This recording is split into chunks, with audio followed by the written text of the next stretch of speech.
Health checkup एक बार कराने के बाद जिंदगी में भूल जाते हैं क्या? नहीं ना। What do you do? हर साल एक एनुअल चेकअप होता है। इन बिटवीन जहां जहां पे कोई अलर्ट रेज हुआ एक चेकिंग होती है। वैसे ही हेल्थ चेकअप हमको क्रेडिट का भी करना है।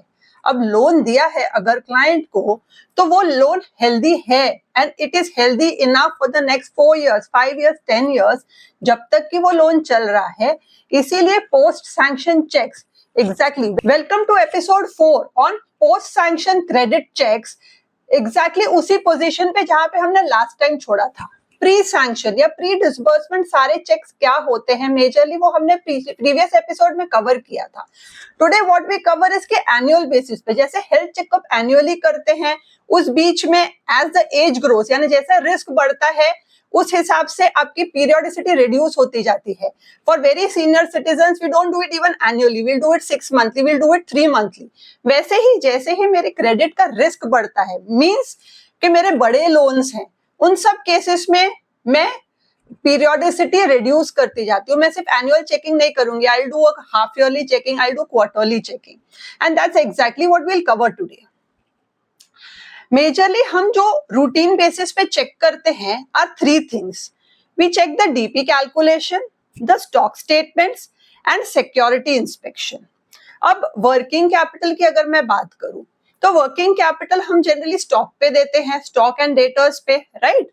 तो स्टॉक पे जब हम दे रहे हैं, what I need to understand is कि हर बार उतना लेवल का स्टॉक मेंटेन हो रहा है।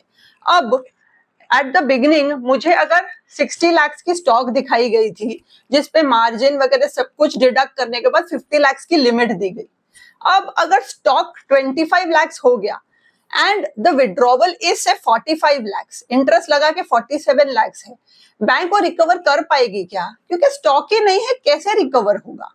तो ऐसे केस में इंपॉर्टेंट है स्टॉक्स चेक करना। And on a monthly basis हम उन बिजनेसमैन से जिनको हमने क्रेडिट दिया है, उनसे हम उनके स्टॉक स्टेटमेंट्स मंगाते हैं।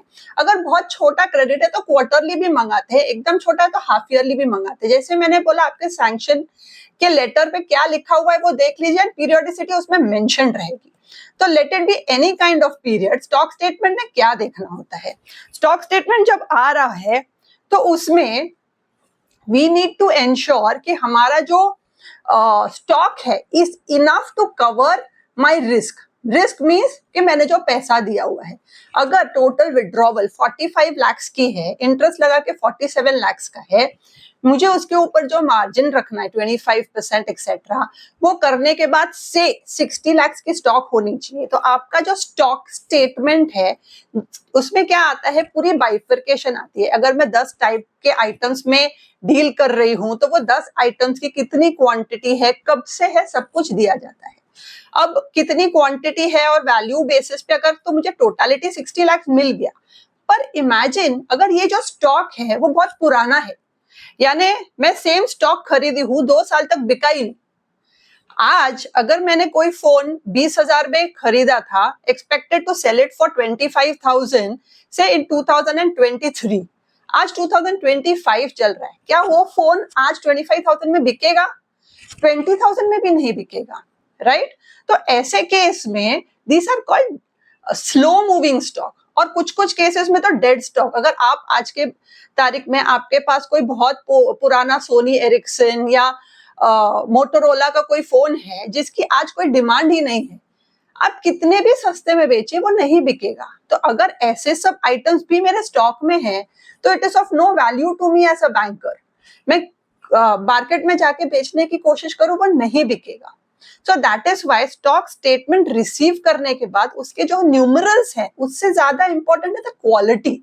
मींस क्वांटिटी, जैसे मैंने बोला कि मेरा 60 लाख तो मैच कर गया, which will give me withdrawal power of 50 lakh, और मेरा तो सिर्फ 47 लाख का एडवांसेस है। But out of this 60 lakh अगर 40 लाख का स्टॉक स्लो मूविंग या डेड स्टॉक है तो मेरे किस काम का? इसलिए हम जनरली डेटर्स और स्टॉक का जब हम स्टेटमेंट लेते हैं, it should be for the last 90 days. अब ये कैसे पता चलेगा? आपको स्टॉक स्टेटमेंट में डेट ऑफ परचेज तो लिखी नहीं होती। तो what you should be doing is कि जब स्टॉक स्टेटमेंट रिसीव हो रहा है, आप कुछ सैंपल बेसिस पे उसको कंपेयर करिए with the previous month, previous 4 months का स्टॉक स्टेटमेंट। आपको मेजर केसेस में ऐसा दिखेगा कि कुछ पोर्शन ऑफ द स्टॉक है हर स्टेटमेंट में रिपीट होता है, अगर साल भर तक भी सेम रिपीट हो रहा है, can you call it as a 90 day stock? And hence all those need to be excluded. This is exactly the mistake which we do. हम प्योरली 60 लाख की अगर मुझे स्टॉक दिख रही है, हम सेटिस्फाइड होते हैं, we go ahead. Quality check करिए, डेट वाइज 90 डेज का है या नहीं, ये सिर्फ थोड़ा सा कॉमन सेंस लगा के आप पता लगा सकते हैं, राइट? अब स्टॉक स्टेटमेंट ये जैसे मतलब same applies to debtor statement also. Debtor statement भी इंपॉर्टेंट इसलिए होता है कि आपको कभी भी जो वर्किंग कैपिटल है, it is stock plus debtors minus creditors. अब डेटर्स में भी सेम प्रिंसिपल फॉलो होता है कि अगर मेरे रनिंग डेटर्स है, विच मींस कि लास्ट 3 महीने में जो चीजें मैंने बेची हैं उसके डेटर्स हैं, वो रिकवर फास्ट हो जाएंगे, क्योंकि हिस्ट्री है कि कोई डेड स्टॉक की तरह कोई डेड डेटर्स नहीं पड़े हैं। बट अगर डेटर्स के लिस्ट में भी आप कंपेयर करके फाइंड करोगे कि सेम डेटर्स मेरे साल भर तक रिपीट हो रहे हैं, which means they are not 90 day debtors, they are old debtors. अब ओल्ड डेटर्स मेरे काम के नहीं है, क्योंकि आज मुझे अगर उनसे रिकवर करना है, वेरी हाई प्रोबेबिलिटी वो मुझे नहीं पे करेंगे। In such cases I am at a loss. So stock statement हो या डेटर स्टेटमेंट हो, more than the quantity, quality check is important. अब उसी स्टॉक या डेटा स्टेटमेंट में हम सेकंड जो चेक करते हैं वो है DP calculation. What is DP? DP means drawing power. मैंने विड्रॉवल पावर करके जो एक वर्ड यूज किया था। अब क्या होता है, जैसे मैंने बोला कि मैंने उल्टा कैलकुलेट करा है कि 45 लाख की अगर मेरी आउटस्टैंडिंग है, 2 लाख की इंटरेस्ट है, उस पर मुझे मार्जिन लगाना है, तो 60 लाख पे पहुंचना है। तो actually when you obtain the DP, वो ऐसे होता है कि अच्छा स्टॉक कितना है, स्टॉक है 60 लाख रुपीस का, उसमें अगर मुझे 20% मार्जिन रखना है, तो 60 लाख पे 20% इज 12 लाख रुपीस। तो after deducting that you come to a value of 48 lakh rupees. अब आपका लिमिट सैंक्शन के टाइम पे जो भी पोजीशन था, स्टॉक डेटर्स हायर थे, आपको लिमिट देके रखी है 50 लाख की। बट आज अगर 60 लाख का ही स्टॉक डेटर्स एंड क्रेडिटर्स का नेट कैलकुलेशन है, मैं 20% अगर मार्जिन लगाती हूँ, तो मार्जिन लगाने के बाद 48 लाख की ही लिमिट बचती है, which means my withdrawal along with the interest should never cross 48 lakhs। अपने एग्जाम्पल में 45 + 2 थे, 47 थे, आई एम हैप्पी। बट अगर विड्रॉवल इटसेल्फ इज से फॉर एग्जाम्पल 49 lakhs, उस पर मैं अगर 2 लाख की इंटरेस्ट लगाऊं तो वो 51 पे पहुंचेगी। लिमिट से भी बाहर है एंड डीपी से भी बाहर है। So always your withdrawal has to be maximum capped to the DP value, that is drawing power. As the word suggests, आपका पावर उतना ही है विड्रॉ करने का, उसके बियॉन्ड आप नहीं जा सकते, करेक्ट? सो स्टॉक डेटर्स लेने के बाद DP calculation is very very important. अब डीपी कैलकुलेशन में stock plus debtors is what generally they do. काफी सारे स्टॉक स्टेटमेंट में आप क्रेडिटर्स की लिस्ट भी नहीं लिखोगे। अगर आप क्रेडिटर्स डिडक्ट नहीं करते हो, तो आप एंड अप ये कर रहे हो कि आपने जो परचेज किया है मेजरली तो वो क्रेडिट पे आया हुआ है, मींस आपके फंड्स तो उसमें लगे ही नहीं है।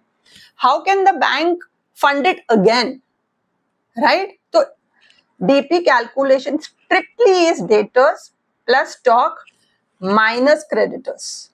आप नेट ऑफ नहीं करेंगे, डीपी कैलकुलेशन गलत जाएगा। And this is the catch. DP अगर नीचे चला गया, आपका विड्रॉवल 48 लाख था, क्रेडिटर्स माइनस के बिना 50 लाख की लिमिट थी मेरी, and I am with in the limit 48 lakh, I am happy. Creditors अगर 5 लाख के थे, इन दैट केस 65 माइनस 5 55, उस पे मैंने मार्जिन लगाया 11 lakh, that is 20%, and I came down to 44 lakhs. I've withdrawn 48. अब ऐसे में आई एम ओवरड्रॉन, मीन्स मेरे को रीपे करने की जो स्टॉक बेसिस पे कैपेसिटी उससे ज्यादा विड्रॉ किया है, और ये विड्रॉवल दैट इज एक्सेस अगर 3 महीने से ज्यादा है तो मेरा अकाउंट एनपीए बन गया। Do you understand the importance thereof ऑफ? आप हमेशा सब लोग डिस्कस करते हैं एनपीए कैसे आइडेंटिफाई करने का।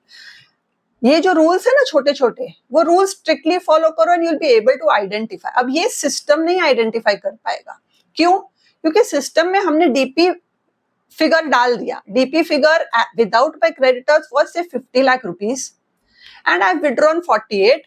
कभी भी उसको एनपीए नहीं डिक्लेयर किया जाएगा, क्यों? क्योंकि वो well within my eligible power है। But immediately as I subtract my creditors and my DP became 44, I am overdrawn by 4 lakhs। फिर उस कितने पीरियड तक ओवरड्रॉ है उसके बेसिस पे मुझे वो एक लेंथ कैलकुलेट होता है, और जैसे ही वो 3 मंथ्स पे टच करेगा, it is considered as NPA and provisioning is required. Now you understand how important DP is and the right method of calculating DP. अब एक और सबसे इंपॉर्टेंट चीज पे मैं आती हूँ, security inspection. Security inspection means जैसे ये डेटर्स है या स्टॉक है, उसको फिजिकली जाके वेरीफाई करना। अब डीपी कैलकुलेशन और स्टॉक स्टेटमेंट के केस में मैंने टर्म लोन को छेड़ा नहीं था, क्योंकि टर्म लोन जैसे मैंने लास्ट एपिसोड में बताया, आपका जो प्रोडक्ट है उसके ऊपर है। Agreed? So in that case, DP calculation, stock statement verification is not into picture. But वो सिक्योरिटी, जैसे मेरी प्राइमरी सिक्योरिटी जो घर है, मशीन है, कार है, अब इस केस में अगर वर्किंग कैपिटल रिलेटेड है तो स्टॉक है, ये फिजिकली मेरे पास है या नहीं है, ये कैसे पता चलेगा? बैंक के पास क्या वो हमेशा गाड़ी दिखाने आएगा, या क्या घर लेके वो बैंक में आएगा, देखो ये घर मेरे पास है? नहीं। हाँ, वो आप बोलोगे चलो मुझे फोटो भेज दो, अरे फोटो तो कहीं से भी भेजा जा सकता है, and there are so many apps which can actually manipulate it. So the best way to identify whether that security जिसके बेसिस पे आपने इतना बड़ा लोन दिया है वो एग्जिस्ट करता है आज भी, is only physical verification thereof. Physical verification में हम क्या करते हैं, अगर कोई टर्म लोन है जैसे vehicle, home loan, machine loan, ऐसे केस में हम वो रिस्पेक्टिव मशीन या घर, गाड़ी को फिजिकली जाके चेक करते हैं। शुरू में तो हमने चेक किया था, प्री सैंक्शन के पीरियड में वो चेक्स हुए थे। पोस्ट सैंक्शन में क्यों जरूरी है? जरूरी इसलिए है कि प्री सैंक्शन में मतलब विच मीन्स मुझे एक बार अगर कोई गलत चीज करनी है तो मैं वो पूरा सीन सेटअप रेडी करके आपको दिखा सकती हूँ। एक घर मैंने दिखा दिया कि ये घर मेरा है, ये गाड़ी मेरी है, ये मशीन मेरा है। बट अगर यही इंस्पेक्शन हर 3 महीने में या 6 महीने में हो रहा है, क्या आप वो सेटअप फिर से खड़ा कर पाओगे? कोई मूवी थिएटर भी है, कितने टाइम तक, जब तक उनको काम है वो कंटिन्यूसली रन करेगा, वो भी ऐसे कि actually they are working on it. अगर कोई सेटअप ऐसा ही सिर्फ दिखाने के लिए बनाया गया है तो वो डिस्मेंटल कर देंगे, they can not afford to keep it for life long. कोई रियल चीज ही लाइफ लॉन्ग रह सकती है। अग्रीड? तो ऐसे केस में आपका घर, गाड़ी, मशीन, ये चीजें अगर रेगुलरली इंस्पेक्ट की जा रही हैं तो आपको समझेगा कि वो सच में उनके पास आज भी है। Same way stock. स्टॉक के केस में आप अगर फैक्ट्री जाके विजिट करते हैं, फैक्ट्री में वो स्टॉक एक्चुअली जो स्टेटमेंट्स आपके पास आ रहे हैं मंथ ऑन मंथ बेसिस पे, वो अगर फिजिकल वेरीफाई नहीं किए तो आपको नहीं लगता कि पेपर पे बहुत कुछ दिखाना आसान है। मेरे पेपर पे दिख रहा है 60 लाख का माल, उधर अगर मैं विजिट करने जाऊं और मुझे 6 लाख भी नहीं दिख रहा है, it is a very easy I wash, right? तो ऐसे केस में चलो हमने प्री सैंक्शन में स्टॉक वेरीफाई किया, हम एनुअली करते हैं। हम जब बोलते हैं इंटरमीडिएट या वन टाइम कराना है या 2-4 साल में एक बार कराना है, वो पूरा का पूरा सेट वापस खड़ा किया जा सकता है। बट अगर ये चीज बहुत फ्रीक्वेंटली हो रही है, मैंने अगर बहुत बड़ी काइंड ऑफ सिक्योरिटी, तो हम क्वार्टरली भी विजिट करते हैं, मंथली भी विजिट करते हैं सिक्योरिटीज पे, यानी स्टॉक चेक करने के लिए। हर महीने क्या वो सेटअप खड़ा कर पाएंगे? वही लोग उस सेटअप को मेंटेन कर पाएंगे जो एक्चुअली उसमें डील कर रहे हैं, जिनके रियली वहां पे गुड्स पड़े हुए हैं।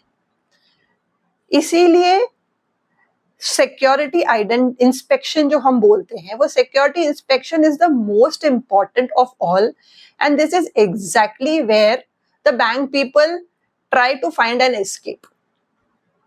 रोज बहाना रहता है, आज इसमें लेट हो गया, आज उसमें लेट हो गया। काफी बार आप देखोगे कि पेपर्स बना के फाइल में डाल दिए हैं इंस्पेक्शन के, बट एक्चुअल इंस्पेक्शन नहीं हुआ है। How do you find out?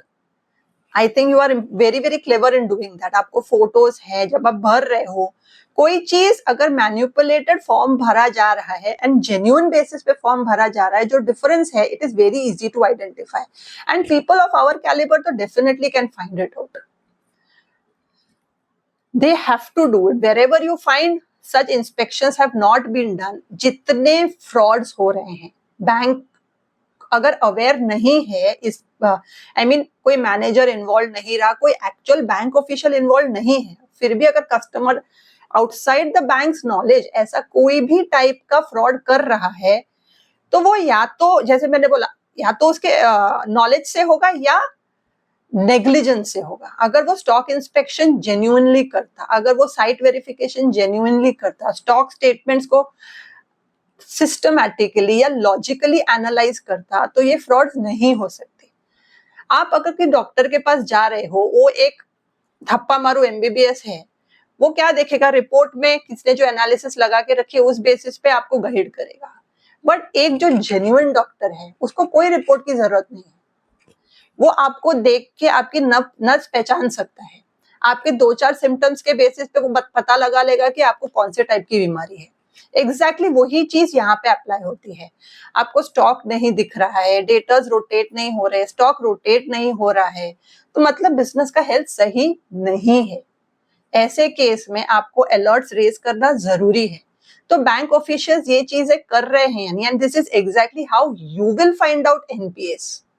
Bank of Baroda में फ्रॉड हुआ, पीएनबी में हुआ, मेजरली यू विल फाइंड कि all those frauds were happened because इसके पीछे की जो सिक्योरिटीज थी वो इंस्पेक्ट नहीं हो रही थी regularly and sincerely. Don't miss it. आपके ऑडिट के दौरान भी इफ यू फाइंड कि बहुत ही बड़ा एक्सपोजर है और मुझे फाइनेंशियल स्टॉक स्टेटमेंट्स वगैरह देख के कहीं डाउट आ रहा है उसके हेल्थ को लेके, आप ब्रांच मैनेजर को अप्रोच कर सकते हैं in your statutory audit of 1 week also कि I want to physically go and check that unit. You have complete authority related to that as well. Security verifications वगैरह के साथ साथ जो हमारे पास फाइनेंशियल्स आ रहे हैं, we are the best analysers of the financials. Agreed. मुझे फाइनेंशियल्स जो सामने दिख रहे हैं उसमें between the lines, between the figures चीजें पढ़नी भी आती हैं. मैं फाइनेंशियल्स को कंपेयर करके पीएनएल बैलेंस शीट को प्रीवियस ईयर से and within the year XYZ से कंपेयर करके पता लगा सकता हूँ कि whether that is a forged financial और a genuine financial. So this is where your role comes into picture. Bank manager ने अगर कुछ जानबूझकर छुपाने की कोशिश की या inadvertently उनका ध्यान नहीं गया है, because they might lose on analyzing the financial statements to that great extent. ऐसे केस में it is your responsibility to ensure कि आप ये financial statements चेक कर रहे हैं. अब क्या चेक करना है? फाइनेंशियल स्टेटमेंट्स में चेक करने को लेके मैं बोलूं तो मैंने कोई लोन दी हुई है तो वो लोन मेरे फाइनेंशियल्स में दिखनी चाहिए, क्रॉस अमाउंट्स मैच करनी चाहिए. टर्म लोन काइंड ऑफ चीजें अगर दी गई है तो जो टर्म लोन जिस प्रोडक्ट के लिए दिया गया है, मशीन या एसेट के लिए दिया गया, वो एसेट भी तो फाइनेंशियल्स में दिखने चाहिए. अग्रीड. अब stock debtors month on month मेरे पास आ रहे हैं जिसमें 60 लाख की स्टॉक एंड डेटर्स दिख रही है, बट फाइनेंशियल्स में आपकी स्टॉक एंड डेटर्स सिर्फ 40 लाख है. क्यों? हो सकता है कि अगर वही 60 लाख दिखाते तो प्रॉफिट शूट आउट हो जाता. वो प्रॉफिट को कर्ब करने के लिए उन्होंने स्टॉक और डेटर्स को भी कम दिखाया. एक वो रीजन हो सकता है, एक कि जेन्युइनली कम है, बस हमारे पास जो स्टेटमेंट आ रहा था वो इन्फ्लेट होके आ रहा था.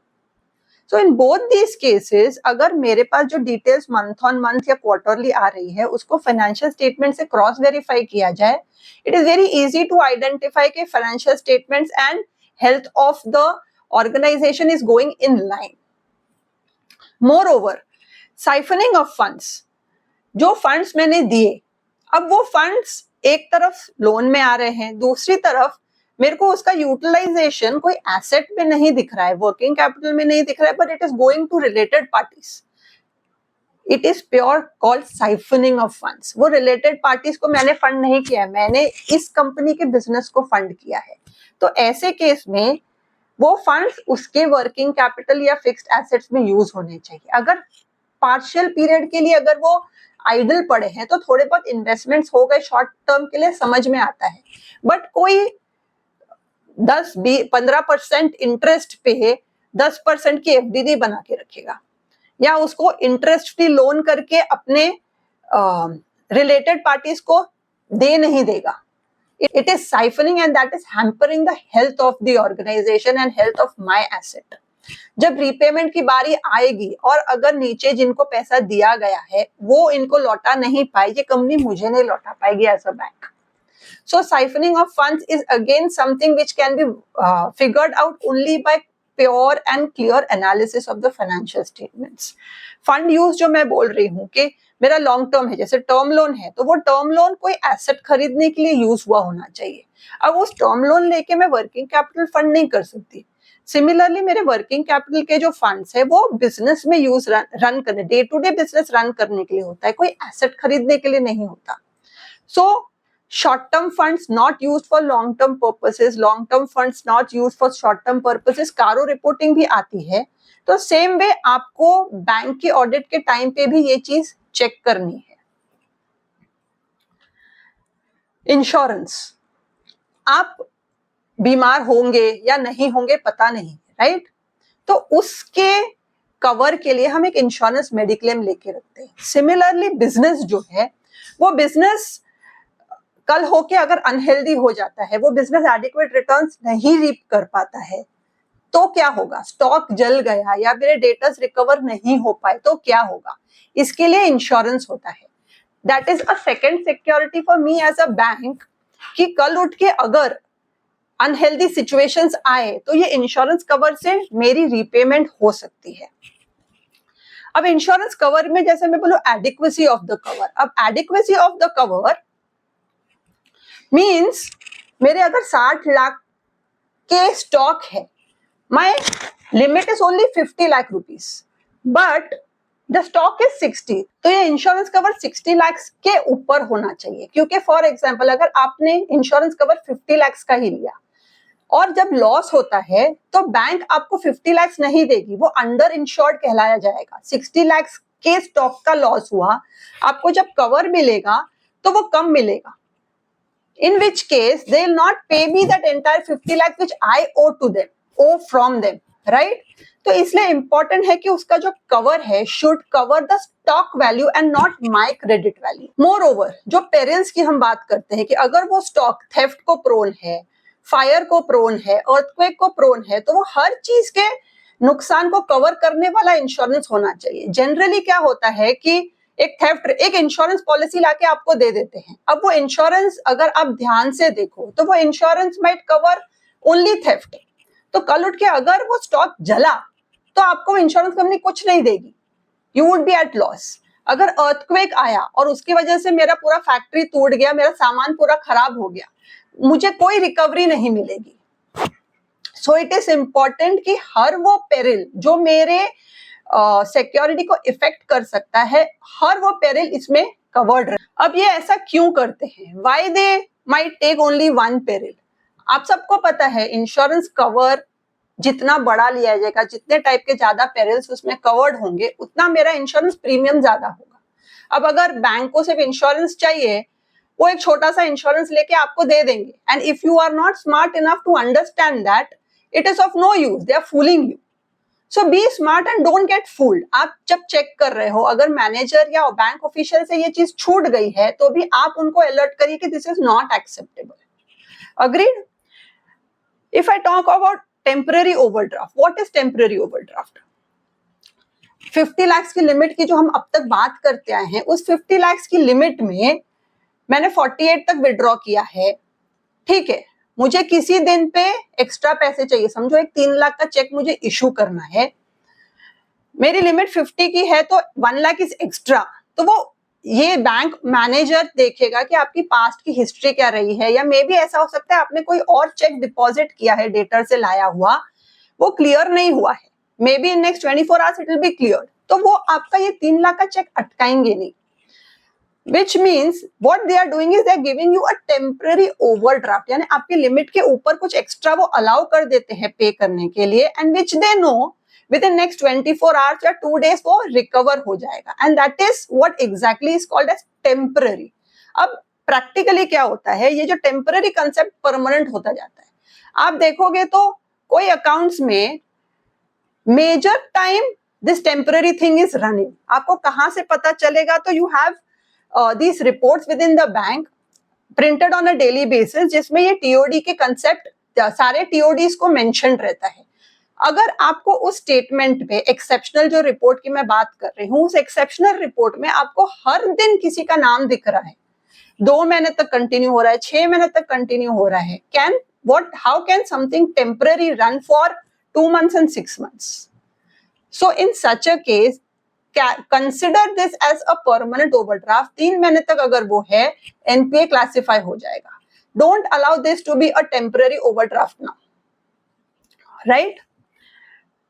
LAD, letter of debt, letter of acceptance of debt or acceptance of debt as AOD they call, LOD बोलते हैं. बहुत सारे छोटे छोटे माइनर चेंजेस होके वो टर्म है. उसका कंसेप्ट ऐसा है, आप सबको मालूम होगा कि कोई भी लोन अगर 3 महीने तक, लोन या रिसिप्ट आप 3 साल तक अगर रिकवर नहीं करते हैं और उसके रिलेटेड कोई लिखा पढ़ी नहीं हुई है, आप 3 साल के बाद उसको जाके क्लेम नहीं कर सकते. सिमिलरली बैंक अगर कोई जो लोन दिया हुआ है उसको सामने वाले से एक्सेप्ट नहीं कराता है कि this loan is due from you and this is not happening for 3 years, you can't legally now go and ask for that money. इसीलिए पहले 3 साल का कंसेप्ट था, पर आज मोस्ट ऑफ द बैंक्स क्या करती है, हर साल ये एलएडी या एओडी ले लेते हैं. आपको कोई भी 3 years के ऊपर एक्सपायर्ड एलएडी मिलता है, it is the most high alert thing in the organisation. Ensure कि वो पास डेट का कोई एलएडी कैसे भी करके क्लाइंट से ले लेवे, otherwise the bank will be in trouble, and if that is not happening, ensure that you report it. and जैसे मैंने बोला, अपन हेल्थ चेकअप किसी केस में एनुअली करते हैं, किसी केस में 6 monthly करते हैं, यंगर एज है तो 2 साल में भी करते हैं. अब किसी केस में अगर जैसे बोलते हैं यंग एज में ईयरली हेल्थ चेकअप्स हो रहे हैं, बट बीच बीच में आपको ऐसा लगा कि नहीं ये तो बहुत ही हेल्दी पर्सन है, सिंसियरली फिटनेस अच्छी है, everything is good, you might do some basic checks yearly, and once in 2 years you may go for a full body checkup.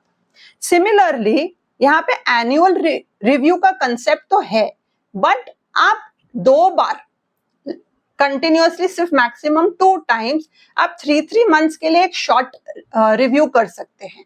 अब short review में क्या होता है, जो छोटे मोटे checks होते हैं, just जो primary checks है to ensure the health, those are carried out and we can push it now by 6 months, and अब annual review जो है वो 18 months में, but 18 months के beyond ये review pending नहीं रहना चाहिए. अगर वो 18 months से beyond रहता है, the account turns NPA.